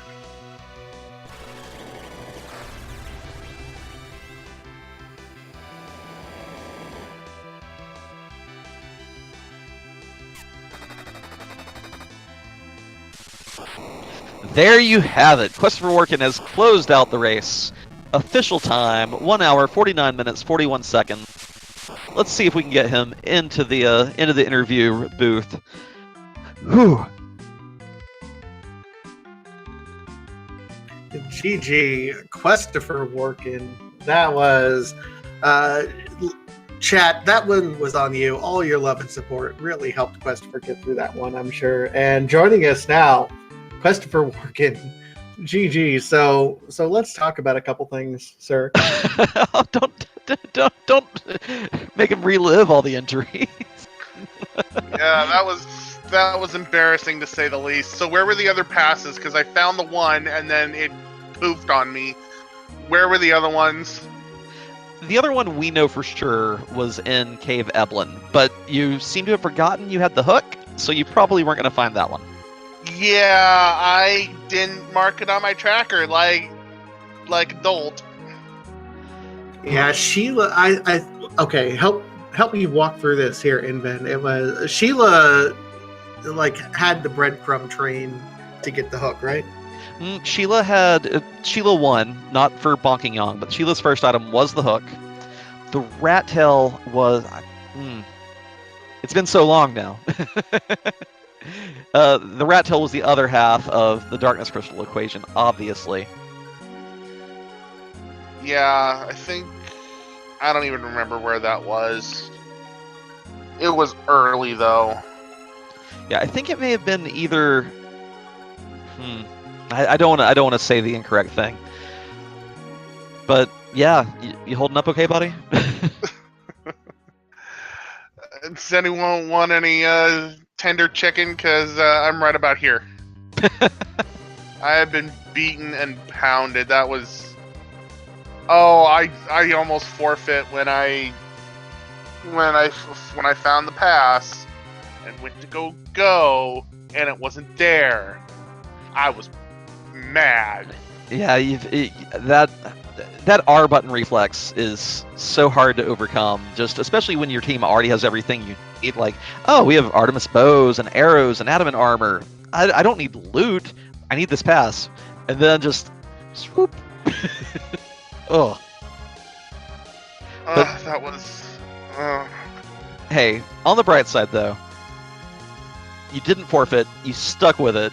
Your perseverance. If you go back and rewatch this and look at chat, everyone was sending their hopes and prayers to you.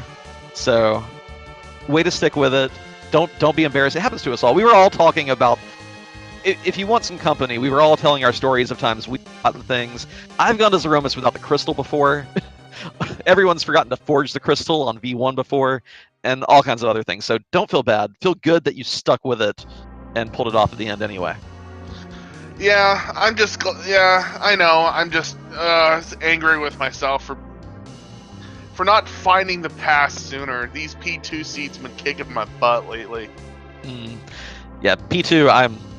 I always dread them because if I'm bad about opening chests once I feel like my team's good enough, and then having to find a whole other key item chain. Yeah.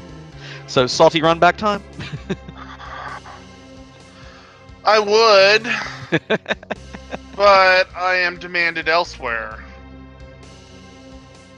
Gotcha. Well, any other thoughts on the seed tonight, Christopher?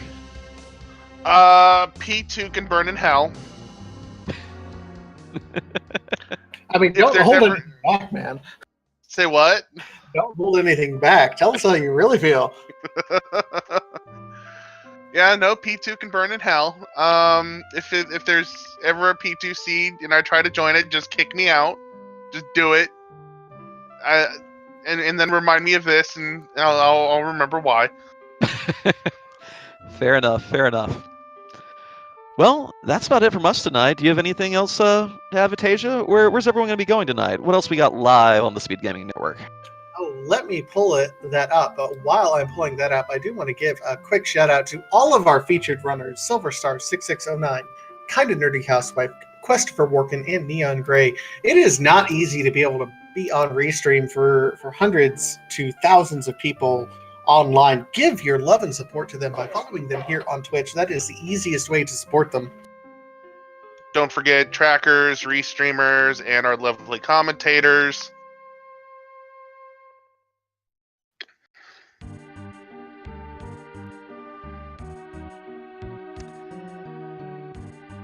Oh, you called me lovely. I'm blushing.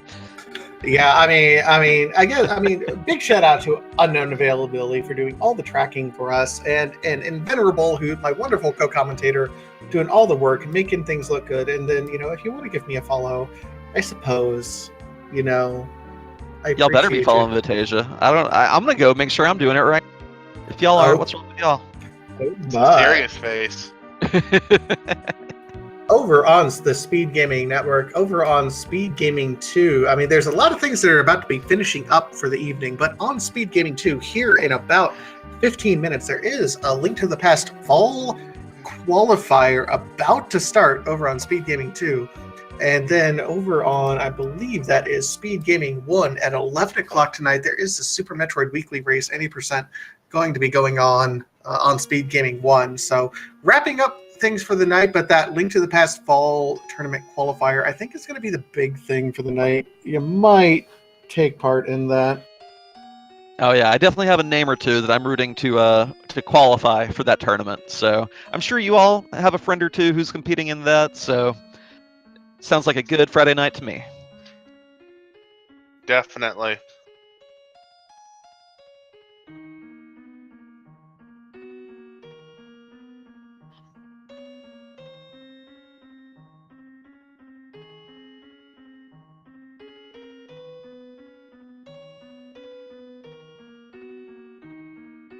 And with that, I think we're going to go ahead and wrap things up here for the Speed Gaming Network of channels. Again, all of our runners and Venerable, Unknown Availability, the Speed Gaming Network, thank you guys so much for joining us.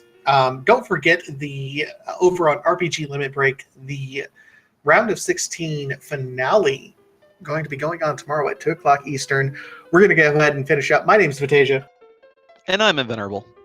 And go ahead and have a great rest of your evening, everyone. Thank you guys so much.